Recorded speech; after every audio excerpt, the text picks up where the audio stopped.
Welcome to this postgame media edition of Talking Hoosier Baseball. Today is Sunday, April 28th, 2024. The Indiana Bats came alive against a quintet of Rutgers pitchers to clinch a fourth straight Big Ten Series victory on Saturday. Buhr got the win on the mound with 5 innings of scoreless relief. Devin Taylor had 2 home runs and a triple from the leadoff spot. Both teams played stellar defense, including right fielder Nick Mitchell, who made a leaping grab up against the right field wall in the top of the 7th inning. The media met with Buhr, Mitchell, and head coach Jeff Mercer following the game. So, Drew, you obviously came in a tough situation, managed to lock things down and just keep them at bay over the course of the game. What was working for you today? It was really just getting ahead of hitters, just attacking them and pounding the strike zone. We know they're an aggressive team, so we were like, let's go after them. If they want to get themselves out early, we'll let that work. And so the big thing was just pounding the strike zone and just see how long I could get us to keep us in the ballgame. Drew, a couple big outings for you in conference play when the teams needed you. You stepped up. What does it mean for you to be in that role? I love it. That's why I came here. I came to these big games because, we're a great team, and I'm just trying to do the best I can to just do my job and to keep us in a position to win ball games. And I just love these big moments, and I just love how we're reacting to it and adapting each and every day and just continue to get better. So I can't wait for tomorrow and looking forward. Nick, you guys saw a bunch of lefties the last 2 days. What have you guys got? 15 runs off those lefties. What have you guys seen roll out of their arms? I think it's just like having the same approach against righties, like not trying to do anything different, just staying up the middle, like not pulling off balls, just having that same approach, and it'll work out. Nick, you guys have been really tough defensively the last couple days, and you in particular had a really great play there at the wall. Kind of just talk about defense as a team right now. Yeah, it's something we take pride in. We work a lot in practice on defense. It's like probably the biggest thing we do. So, it's all that work that we put in, and it just plays out on the field. Drew, for you individually, what's kind of been the biggest thing that you've had to work on as the season's gone on to lead to your success? Just adapting to each and every team and each and every day. Just going to the ballpark, seeing what their plan is, and then might have to adjust mid-game and just try to just do whatever I need to do that day and not try to just be one-dimensional and be able to adjust to the other team and what they're thinking of and maybe what will get them out. So just adapting. Did you know you were going to come in and get the rest of the innings today, or was that kind of an inning-by-inning thing? It was more of an inning-by-inning. It was just, let's go see how long we can go, and then especially it helped the offense added some runs there late to really make it a little easier. We don't have to push somebody in the pen. So it was nice that they came in and didn't give away at bats at the end and just kept adding on. You guys kind of have your backs against the wall. Is there a sense of urgency to get wins, or series wins specifically? Yeah, absolutely. Every game is super important right now, and we know that. So, we're just going into every game like it's the biggest game of the year. Throughout some of today, Nick, you guys did struggle a little bit when they were making pitching changes. The team did break out there in the 8th after a pitching change. Is that a conversation you guys had when they would make changes? Yeah, we did just talk about it. We need to be better about making adjustments right away when they bring in a new pitcher, because that's something they've been doing a lot to us recently. So I think it's just making adjustments right away, like watching the pitcher when he's warming up and just seeing what he's got. Nick, when you've got Devin at the top of the order doing what he did today, how much confidence does that give to the rest of the order? It makes a big difference. When you lead off the game with a home run, and it just it helps the whole team get going. So, you can hit the guy. It really does help. And that's allowed you guys to get into the Rutgers bullpen pretty deep. They've used a lot of different pitchers. How do you feel going into the series finale? I feel good. We just got to keep it going from where we've been doing the last 2 days, and just keep the same approach and mindset that we had. Going through today, you guys struggled a little bit when they would make pitching changes, and then totally different story, changed the game in the 8th. Can you just talk about that? Yeah, it's actually that was the main talking point in the post-game meeting. Was we do a really good job with information, with the scouting report. Second time through, we just have to do a better job. If you were pitching to us, and so we have a good offense on the right day, the one thing you would do is you would make consistent changes in RBI situations. And Steve Owens has won a lot of games. He's a smart guy. And he made those changes, and we didn't adjust nearly fast enough. And so we've got to be able to, the difference in a four-seam and a sinker, there's a big difference. And how do we adjust to that more quickly? I think part of it is paying attention when the guys, just because there's guys on base, inning's not over. So paying attention when the guy shows a slider, what it looks like, and what the fastball profile is. We're not that we're goofing off, but are we really engaged in being prepared when we go up there? I think that's a big part of it. I think part of it is, fool me once, shame on you. Fool me twice, shame on me, right? You got to be able to make an adjustment. We didn't do that a couple times today. And then the information that the guy that just was out or struggled with or hit, whatever it is, when he comes back in the dugout, the information you get, be a good teammate, make sure you give it to guys. But yeah, we really had, I know we scored 12 runs, but we left a lot of guys on, a lot of big innings that we had started that we just didn't finish. And we were really poor at managing the pitching change mid-inning to good arms, right? They're not making pitching changes to guys that can't pitch or that aren't any good. They're making pitching changes to good arms. And they did a good job of changing profiles. So it wasn't, hey, four seam to four seam or lefty to lefty. It's lefty to righty. It's four seam to sinker. It's slider to change up, whatever that may be. And we were not very good. I was frustrated and disappointed with our ability to do a better job of adjusting kind of midstream there to what the profile was. And you just have to have a different plan when you go up there with those guys. And we have to be better at that if we're going to continue to win. Because you're not just going to roll out and have 16 hits against guys if you can't manage at bats better when guys are in scoring position when they make a pitching change. You're exactly right. But Jake did break through there in the 8th. Oh, he did. I was just mad about the first 7 innings. So. But he did. And Jake's been like that the entirety of his time. He's probably our most dutiful RBI guy.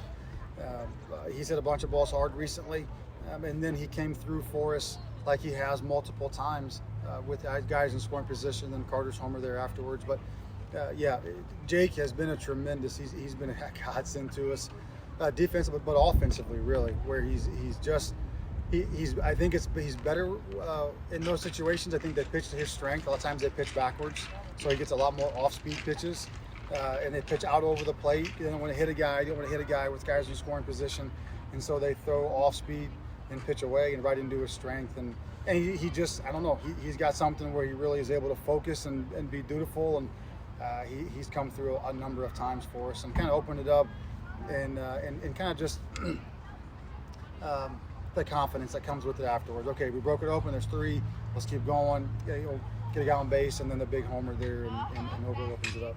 Coach, you stressed the importance of winning Big Ten series after losing that first with Illinois, your fourth straight. How do you assess your team in three weekend series remaining in Big Ten play? I would say we've gotten a lot better over the course of the last month. We've talked about it ad nauseum, but I think early on when you have some of the injuries and it's like the unexpected blow lands hardest, right? And so you have all of a sudden the landscape changes and you have an unexpected. You're in a spot you didn't think you would be in. And we didn't handle it very well. We weren't tough. It's like, okay, well, you're not just going to blow people out and win 12-2 like you wanted.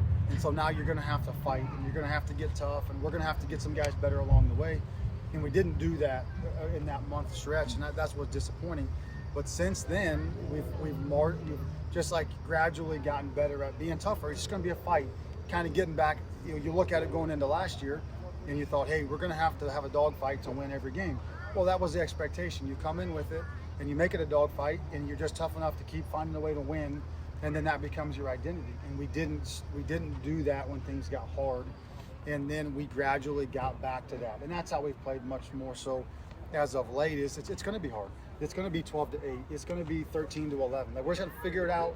And so I think if that's your expectation going in, then it's a lot easier for you to, when you're in the middle of a fight, and you're up, and then you're down, and you're back up. Like, that's what I thought might happen, and so I'm able to fight my way through it. So that would be the thing that I think that has been the biggest change in our mindset. Stop feeling sorry for yourself. Stop pouting. Stop making excuses. Just get your butt in there and fight and compete and play the game. We have to play the game. And then I think the growth on the mound, what Coach Clinch has done with those guys, has been tremendous. Drew Buhr, think about how much Drew Buhr has grown from the beginning of the year to now. Ty Bothwell from last year to this year. Just on, the list goes on. Vogel and all those guys, ADP, and they had to keep getting better. You have to keep coaching. You don't just get to push your chips in and be like, oh, I'm done. This isn't fun anymore. You have to show up and coach and practice and get better. And the players have to be able to navigate in ways they may not have anticipated. We had to go cutters up and in. it's like they're going to kill you away, right? They want to hit the ball the other way. That's what they do. They're going to be in the middle of the field. They're going to hit fastballs and cutters the other way. So it's mid outing. We're just throwing all cutters up and in. And it's like we're just going to throw them until you adjust to them. And then the outside of the plate opens back up again. And so you could see the mid-game adjustment. Look at what Bart did against Penn State. Like, whoever would have thought you're going to have to throw like elevated backdoor sliders. Like, hey, that's what we're going to have to do today. And so the ability to adjust has helped us throughout the season. And kudos to Coach Glant for just keep showing up and keep coaching, keep looking at the numbers, keep finding a path. And then kudos to the kids for finding a way to execute those plans. So that's what I would see. We're obviously in a much better spot than we were a month ago, but it's through just the fundamental aspect of the game, being tough as hell, and then finding ways to execute and navigate, and we put ourselves back in a position to compete at a high level. We've only used 5 pitchers the first couple of games this weekend, especially after 12 innings on Wednesday and Foley being doubtful. What does it do for your confidence going into tomorrow? Well, it gives us a huge opportunity. Now, we're going to have to chop it up, I would imagine, tomorrow a lot more. But Drew Buhr's outing today, I mean, really gives us a chance to be competitive. It gives, I think, the other guys that are growing up along with them, it gives them confidence to know that's like, hey, my buddy did it. I can do it too. And I've got someone to look at that's like, well, he's getting better. Well, why the hell am I not? You know, if he can do it, I can do it. And I think success breeds confidence, and then it's contagious, right? When a guy comes up, a big RBI situation like Jake Stadler does, it's like, well, if Jake can do it, I can do it. If Drew Buhr can change his pitch profile in the middle, well, why can't you do that, right? And so it does give us an opportunity tomorrow. We'll probably have to chop it up. Bargic will start. We'll have to chop it up tomorrow like they did to us today. But the guys that are coming in, they may not have the ability to go 6 or 9 outs, but they've all got the ability to go 3. And if you execute to your pitch plan, you can get 3 outs. Just be the closer of your inning. Just finish this inning and then hand it off to the next guy. It's like a relay race, right? It's like a 9-leg relay race. If you have to go 9 guys tomorrow, you just hand it off, hand the ball off. You can go get 3 outs before they score 3 runs. And then you have a couple innings, you know, what was the 8th, where the first guy hammers one, Mitchell makes a great play. The next one's like a one-hop shot at Buhr, and the next one's a line out at Cerny. There'll be some of those innings, man. You may get hit hard, but you get 3 outs before they get 2 or 3 runs, and you hand the ball off to the next guy. So I think it gives confidence. I think it gives belief. I think it shows a path to the next guy, and those guys are capable. Like I've said all along, even when we were getting hammered and it looked like hell, and I was like, we're capable. I've just seen them do it. I know they can do it, and we've gotten better. So those guys tomorrow, they're capable. Just keep it at 6 or 7 or less, 8 or less. You just hang in there. Just hang in there, and then the offense, just keep doing what you're doing and keep showing up, keep playing good defense, and I don't care how we win, 13-11. I don't care what the ERA says. Just find a way to win the damn game. And compete your way through it. We have enough guys to do that. Coach, with the changes you've made to the batting order this weekend, have you seen the desired effects and outcomes you wanted to from the lineup with the new way it looks? Yeah. I mean, I've said it 100 times, but if the team ever loses the belief that the coach will play the best players or play the guys that are playing the best in the right spots, then they lose the belief in the coach. We all have to be held to account, me included, right? And when we play bad, and I get my chops busted, rightfully so. That's the way that it goes. We're all held to account, and so that's the way the lineup goes. And I try not to change it a ton, but when the game is saying that you got to change it, you got to change it. You know, Nick Mitchell has been terrific in RBI situations time and time again. So he is more of a prototypical leadoff guy from his stature and from his build, but he's great in RBI situations. Well, nobody wants to pitch to Devin Taylor. So it's like, all right, don't pitch to him the first guy of the game. I don't know. Don't pitch to him. Or do pitch to him. And Devin's been swinging it a lot better. And Josh Pine's gotten so much better in the last month. And so he's been good there. I tell you what really has given us the opportunity to move some guys around has been the stability of Joey B and of Jake Stadler there in the middle. When we can have a couple RBI guys that are dutiful in the middle, then I can move guys up or move guys down. And then we've had those freshman guys in the 8-9 spot overall between Oliver and this weekend. Sefcik's been amazing, right? He's been awesome. And then Wiggins, when he was in before the injury, those guys have given us a jolt at the bottom, and that's big. If you can hide a really dynamic young guy with some thump in a position in the batting order, well, maybe he gets one more fastball, maybe the pitcher lays one more breaking ball over the middle, and he changes the game in a hurry. So yes, I would say that the changes have given the desired effect. And we've had throughout the course of the year, we've had some really good players that I believe in that have got dropped down and then have worked their way back up to the top. And so, if those guys do that, again, you have to do that as a coach. You have to move guys if you have to.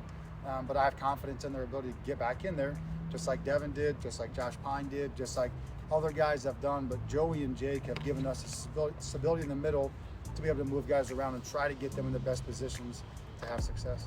Sunday Reds tomorrow. Sorry? Sunday Reds tomorrow. Shit, man. Don't tell the kids. They might have forgotten about it. The Hoosiers and Scarlet Knights are back at it today, Sunday, 11 a.m. on Big Ten Network. See you at the Bart.